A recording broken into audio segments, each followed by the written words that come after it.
Hello and welcome to Racket Ralph's for another video. I'm Ed and this is Anna, and we thought we'd introduce a couple more of the snakes and talk a bit about sort of getting ready for our first breeding season. So who's this, Anna? What's she called? Storm. This one is called Storm. Okay, so she's female and she is a super pastel cinnamon. Otherwise known as a sterling. She's gorgeous. Do you like her? Yeah. Why do you like her so much? What do you like about her? The pattern on her. You like the pattern on her? Yeah, she's lovely, isn't she? She's got, let me just show you this. I don't know if you can see that. It's almost like two sort of smiley faces kissing, like two emojis on the side of her there. But she's lovely, absolutely lovely. She's not het for anything, but we do have plans for her, and we'll show you some of those plans in a minute, to try and breed her to get some hets for her. But she's lovely. And then these are our two biggest ones that we've got currently at the moment, two biggest females anyway. Who is this then, Anna? Wanda. And she is just a plain pied. She's gorgeous. She's pretty much 50-50, I think, in terms of her pattern. Just zoom in on those patterns, isn't she gorgeous? With that, she's got a couple of beauty spots there that you can see. So those, if you don't know about too much about ball pythons, you're just getting into it, those aren't mites or ticks or anything like that. Those are some beauty spots that she has, which sometimes the pieds get, and they tend to not have them as hatchlings and then develop them a little bit later on sometimes, and they get bigger as they grow with each shed. But she's lovely. She's a really nice example of a pied. I don't know if you can see, she's always, you're going to hold Storm. She's always, they are quite heavy, and we're going to weigh them in a minute. Just see if you can zoom in on her head stamp there. I don't know if you can see that. She's got a lovely head stamp. And yeah, we're, pied is a recessive gene. I think we've explained a bit about that before. So she's a visual pied, which means she's inherited a copy of the pied gene from both her parents. So she's a visual, which means that she will always pass on the pied gene to any of her young. And we are looking to try and breed her to another pied, so that all of them will be visual pieds. Now, that leads me nicely on to a quick update for you. I think in the last video we said about we'd had some problems getting some snakes, and 9 snakes in from Europe that we bought back in this early spring, about March time, February, March. They were due to arrive in June, and due to Brexit and all of the additional paperwork that brings now, we hadn't been able to get them in. That fell through, that shipment. But that's all now sorted. I'm reliably told by the courier. The paperwork is all in, and so all being well, those 9 snakes are going to get picked up from their various locations in Europe. They're currently in Belgium and Germany, and they're getting picked up in a few weeks' time. So probably around about the 12th of September we will be getting those in, and that will include Wanda's mate. So originally we were thinking of breeding her to a clown that is coming from Europe, a visual clown, pastel clown, who is a possible het for pied. He's 66% het for pied. And we were going to do that for 2 reasons. One, to try and prove... That's my timer. Okay, that's Reuben's timer. And pause that. Technical hitch. Go on, just go and do it, Reuben. Okay. Sorry about that. One, we were going to put her to this clown Hetfer pied, posset pied, to prove him out, because he hopefully holds one copy of the gene and she holds 2, so she would pass it on, as I said, to everything. He would pass it on, if he does have the gene, to 50% of his offspring, so statistically about half of the cuts should be visual pieds. Clown is also a recessive gene. He's a visual, so they would be all 100% het for clown because she doesn't carry the clown. And the idea being that we could prove him out, see if he is het pied, and also create some clown pied hets, some double recessives or visual pieds with a recessive for clown. So that was the plan. We've had second thoughts on that because we've got another pied, a bit younger, but that is a visual leopard pied. So he's going to probably go to her with the view to being able to have more codoms within the mix. So it'll be pastel and leopard in the mix with our hets, and it would be great to be able to get, if we can get clown pieds or work towards that, to have leopard in that mix will really be good. So we've changed the plans for Wanda, and she's going to go to one of the other males that's coming, who is, I think we showed before in the last video. In the last video was bred by Justin Kaboka and is a Firefly Gene X yellow belly pied, which means that because they're both visuals, that everything will be pied with combos of those other codoms in the mix. They will create some amazing youngsters. So that's the plan for Wanda. And the plan for Storm here is to go to Star-Lord, who we've also introduced you before. He is our visual pied ultramale. Now, both pied and ultramale are also recessive genes, so he's a visual double recessive snake. And we've got him just down there. We'll show you him and how he's growing on in a minute.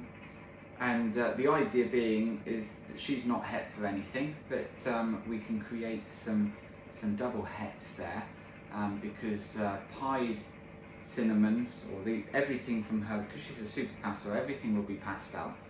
She'll always pass on the pastel gene, and half of them statistically should be cinnamon. Pastel pieds are lovely, but cinnamon pieds are really quite something. Usually very high white, with darker heads and maybe the odd other splodge of dark colour, but the plan is to create them, and cinnamon ultramales are gorgeous as well. The ultramale really brings out sort of different oranges and stuff like that, and purples sometimes. So that's the plan with her, is to put her to the double recessive pied ultramale. Now, why do we want to show you these? Well, we want to introduce them, but we also wanted to talk to you a bit about some of the signs of that you can see of when adolescent snakes are starting to think about breeding, or think about sort of whether they'd be interested in breeding. In particular, the first signs we saw was with Storm here. So about 4 weeks ago, she started bowl wrapping quite a bit. Now, bowl wrapping, so she'd literally wrap herself around a water bowl, is often a common sign that a female is starting to want to build her egg follicles, or follicles that will become eggs. What they do is they use that bowl to cool them down, which helps to stimulate that growth. You have to be careful because it could also be a sign of other things. Snakes do just control their temperatures naturally anyway by, as they call, thermoregulating, by moving to different parts of their hide or their enclosure, whatever you're keeping them in. So sometimes they go on the hot spot, sometimes they go on the cool end, and sometimes they're cool down with wrapping around the water bowl anyway, just to use that method. So we've got younger snakes that do that as well, but she started doing it quite a lot. Always sensible to check your temperatures when that happens, just to make sure you haven't had a temperature spike. So we did that, temperatures are fine, and she was doing that for a few weeks. Then also, after a week or two of doing that, she started just always wanting to get out, and not just to get out just to escape, but smelling the air and trying definitely to get to where some of the males were, particularly Star-Lord, who will be her mate. He sits in the rub just above her, and she'd come out, you'd open her hide, stick her head out, she'd immediately be looking to go to the next rub up. She can definitely smell him. Which is another sign that they could be thinking about. Now, you don't want to pair them too young or too light in weight. So normally, the magic figure, what's the magic figure we normally talk about? Any ideas of how big they need to be? No? About 1,500 grams is what we normally talk about. So I thought we'd just weigh them to see what they're coming in at now. I know they're not quite that yet. I think they're just sort of 200 or 300 grams off of that. So I don't know if you can zoom in down there, Reuben, and have a look at the thing. We'll see how much Storm is weighing. Okay, so she is basically 1,300 grams there, just under. So she's about 200 off of breeder weight, or at least when you start to pair her. Let's just try Wanda in the same way, see how she is. So she's a touch lighter, but again, only sort of 40 or so grams off of it at around 1160. So they're both getting closer. Now, Wanda has, so the pied here, she's done a bit of bowl wrapping, not to the extent of Storm, but they're both sort of getting towards that size. And particularly Storm, I'm sure, is beginning to think about breeding. So what we'll do is we'll wait for them to pack on another 200 or 300 grams, get them up to 1,600 grams, which they're both eating pretty well. They'll probably do that in the next 3 months or so. And then we'll be able to start pairing them. That will work out quite well with the other ones coming, because we'll have them in quarantine for a couple of months or so, 2 or 3 months. So probably come, what are we now? Probably come about end of October, something like that.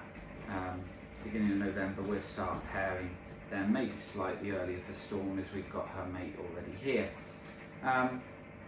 But it's always good to be thinking in terms of that and preparation. And what will happen is that usually when you start pairing them, the females will then really go into a bit of a feeding sort of frenzy. They'll really want to pack on the weight. They'll start their appetite will increase, and they'll go from that 1,500–1,600 grams, and they'll start packing on that weight in excess of 2 kilos, sometimes 2.5. The bigger the better in many ways. And they'll pack that up. And the reason they're going to pack that on, because what's going to happen is that as their follicles grow, they get to a size where they literally can't eat, because they could eat, but they couldn't pass the fluid. They couldn't pass the food. I meant to say pass the follicles. And so they go off food. So often you hear about breeder females going off food. That's a good thing, potentially, and it's an indication that you might be having some eggs, hopefully coming on the way. So they pack on that food beforehand, so that they can build up those reserves, because they'll go off food for 2–3 months, sometimes more. While they're continuing that growth of the eggs before the eggs are laid. And then once they are laid, it's quite important to try and get them back on food as soon as you can. So because they'll have put a load of that energy into to producing those eggs, and will have lost a lot of the weight. So we'll quite often go well below that 1500 that you started them at when they were pairing. So that's those two girls, lovely girls. Hopefully you like them. You can see they're so placid, they're lovely. Absolutely lovely girls. I don't think we showed you the head stamp of Storm. Let's just zoom in. Look at that amazing head stamp.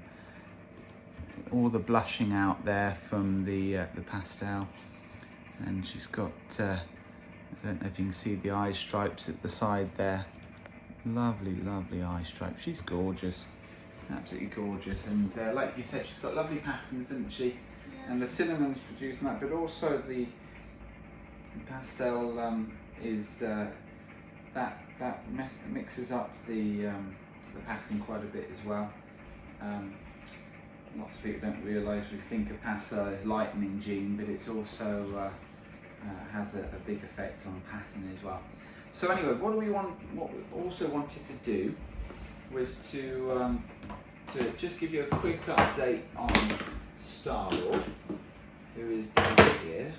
So what I'm going to do is I'm going to put Wanda into there. Just for a moment. So she's going to stay there. Now we've shown you Star-Lord before. He's one of my favourite boys. The reason we wanted to just give you an update on him, we've shown you one of his pairings before that we're looking to do, but this is going to be the mate of Storm here, or at least the first pairing for her anyway. And like I say, you can see the lovely colours there. So he's, as I said, he's a double recessive visual. You've got the pied markings, those white areas coming through, lovely white belly there, you can see that. And then you've got the ultra male, which are all these oranges, absolutely gorgeous. And we won't get any looking like him from the pairing because you need 2 copies of the gene, but everything will carry those genes, and then effectively the next generation of offspring, if we pair them well, can then produce those. What will probably happen is we'll keep back some females, hopefully some pass off cinnamon females, which are known as pewters, and or at least keep back one of those and actually put it back to Star-Lord, back to the dad. Which is quite commonly done in snakes. You wouldn't want to do it over lots of generations, but it's not a problem to do that line breeding on occasions to get those visual recessives. So I thought we'd give you a quick update on Star-Lord. Do you want to hold Storm again? Let you see how he's doing for weight. He's coming on now. Let's just see how he is now. Can't remember. I think he's over. Let's just try and. There you go. I think he's over 800. I'm sure. I know he's over 800. He's about 9, I think. Oh, we've changed the unit. Sorry. Let's just turn that off again.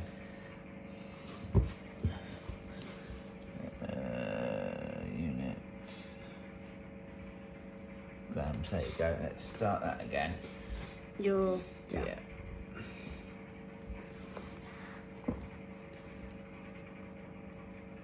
So there you are, he's just over 900 grams, 908 grams.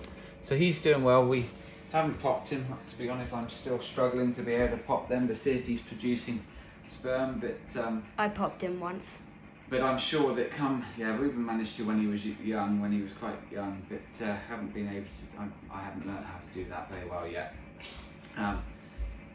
But I know he's male. We have sexed him by posing, but and we bought him as a male from a very reputable breeder. But you're right. You're doing okay. Around your neck. So he keeps trying to get up. Okay, but yeah, he's doing well, and obviously he doesn't need to actually be paired for another, like we say, a couple of months or so. So I'm sure he will be doing the business by then. Certainly, she's interested. But the other thing I want to just briefly mention was the importance of backup males. Now, I know this is something that New Forest Morphs talk about, Paul talks about always. I know this is a favourite of Paul's. But the importance of backup males. Now, I'm a believer in trying to go with your initial sort of first project and to keep persisting with it if you can.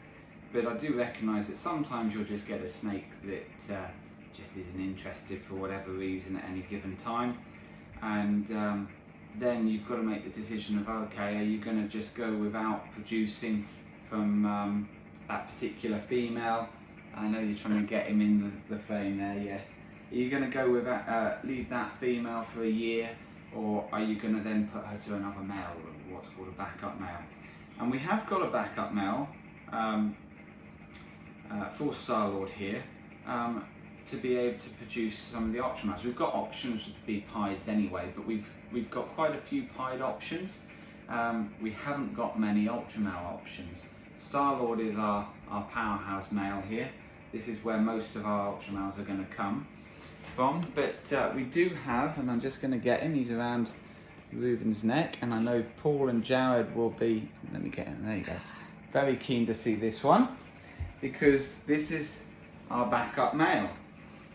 This is a New Forest Morphs original. Do you want to tell us about this one, Reuben? I know you don't want to do too much talking, but who's this? Lucifer. He was our first snake and we got him as my pet.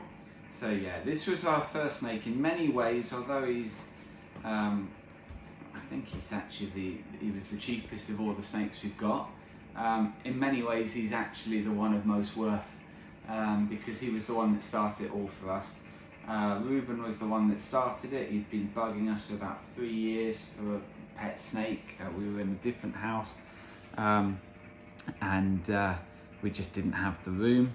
But we said, well, when we move, that we could get him a pet snake. Didn't know much about the snakes, not any more really than the average person. But knew Paul and Jared from New Forest Morphs through a different connection. Many of you will know that from some stuff we've done with them in the past collabs. But through church actually, and then discovered that they were into the snakes, and yes, so they sort of helped us out, and we were able to buy Lucifer off of New Forest Morphs. So what is Lucifer? What are the genes in him? He's a Mojave het ultra male. Okay, so Mojave is definitely a gene we want to get into the ultra male pieds anyway. I think you'll agree it's a gorgeous, gorgeous gene. Well, he's het for ultra male, as Reuben just said. So he carries one copy of this gene, of the oranges, but what you're seeing there, the visual effect, that's just one gene, Mojave, which is gorgeous. Characterized by sort of floating alien heads, which you can see there. A lot of these alien heads are floating, not all of them, but that's a good characterization of it, and you get the yellows coming down the back, down the dorsal. Just a gorgeous, gorgeous gene.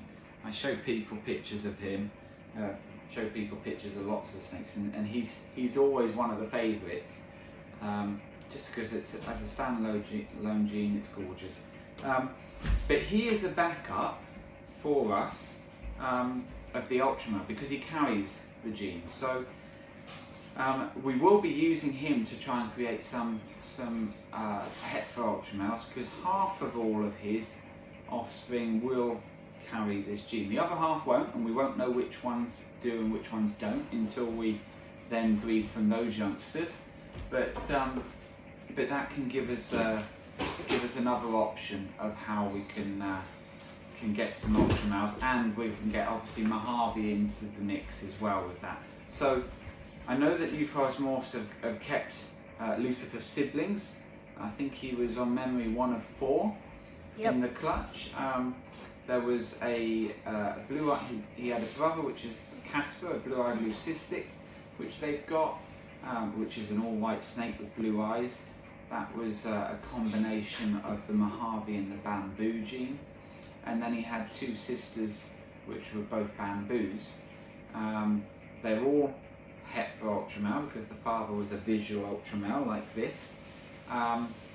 So they all carry that gene, and we know that for a fact. So he's a lovely boy, and I thought we'd just give you an idea of how he's doing. I know that his brother Casper in New Forest Morphs, they've just put out a video in the last few days with a lot of their males that are getting ready to breed, and I know Casper is definitely up to breeder size and is doing really well, as is Mulan. I'm not sure how much Casper weighed, but I know it's sort of in excess of 1100 grams.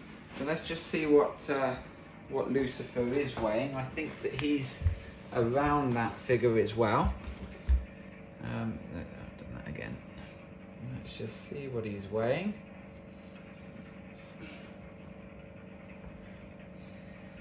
There you go. So he is just over 1103. So well and truly of breeder size. You can breed from the males. Some people breed from them at 500-600 grams. That's really pushing it, but in my view. But people do it, and they do it successfully sometimes. We would want to try and get them up to sort of 800 grams, and even then they may not be. They may be physically big enough, but may not actually be of a correct age to be sexually mature. But at that size, Lucifer should be absolutely fine. And he's over a year old now, so I have no doubts that he's going to be able to do the business for us. We're looking forward to picking up his normal mate. Is going to be another Mojave like this, which New Forest Morphs are very kindly giving us. And check out them with their Christmas specials where we featured, and they gave us a lovely gift of a female Mojave that is het for pied like this. And so the intention is that we will breed those together. She's called Mulan, and we will be able to we'll be able to create potentially super Mojaves, which is an all-white snake, but with potentially pied and ultramale in the mix. So it should work out that 1/4 would be a super Mojave, an all-white snake. If you're going with the statistics, half of them would be Mojave like this, one copy of the gene.